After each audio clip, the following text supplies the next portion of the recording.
মঙ্গলবার আধুনিক ত্রিপুরার রূপকার মহারাজা বীর বিক্রম কিশোর মানিক্য বাহাদুরের ১১৭তম জন্মজয়ন্তী। রাজ্যের বিভিন্ন স্থানে এদিন যথাযথ মর্যাদায় এই দিনটি উদযাপন করা হয়। এই উপলক্ষে এদিন শান্তিরবাজার মহকুমা তথ্য ও সংস্কৃতি দপ্তর উদ্যোগে জোলাইবাড়ি কোয়াইফাং কমিউনিটি হলে এক অনুষ্ঠানের আয়োজন করা হয়। এই অনুষ্ঠানে মহারাজার প্রতিকৃতিতে পুষ্পার্ঘ্য অর্পণ করে অতিথিরা শ্রদ্ধা নিবেদন করেন। পরে প্রদীপ জ্বালিয়ে অনুষ্ঠানের সূচনা করেন দক্ষিণ জেলার জেলা পরিষদের সভাধিপতি দীপক দত্ত। অনুষ্ঠানে উপস্থিত ছিলেন জোলাইবাড়ি পঞ্চায়েত সমিতির chairman Tapas Baidya, BSC chairman Ashok Mog, Birchandra Manu দক্ষিণ জোনাল চেয়ারম্যান নারায়ণ রিয়াং, দক্ষিণ জেলা শাসক মোহাম্মদ সাজ্জাদ PIAS। অনুষ্ঠানে বক্তারা বক্তব্য রাখতে গিয়ে মহারাজা বীর বিক্রম কিশোর মানিক্য বাহাদুরের বিভিন্ন দিকগুলি নিয়ে আলোচনা করেন। বক্তারা বলেন, মহারাজার বলিষ্ঠ পদক্ষেপে স্বাস্থ্য শিক্ষা থেকে শুরু করে সর্বক্ষেত্রে আমূল পরিবর্তন সাধিত হয়েছিল।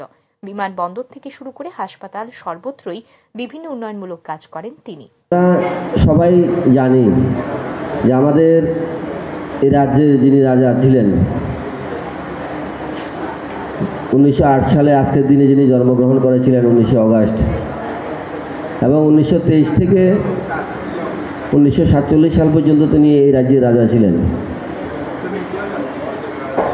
ওনার শাসনকালে স্বাস্থ্য শিক্ষা থেকে শুরু করে এই রাজ্যের একটা আমূল পরিবর্তন উনি এনেছিলেন এবং সংস্কার উনি এনেছিলেন। বিভিন্ন উল্লেখযোগ্য কাজ এই রাজ্যের জন্য তিনি করেছিলেন। বিমানবন্দর থেকে শুরু করে বিভিন্ন সামাজিক প্রতিষ্ঠান, চিকিৎসালয় থেকে শুরু করে ধর্মীয় প্রতিষ্ঠান উনি তৈরি করেছিলেন ওনার শাসনকালে।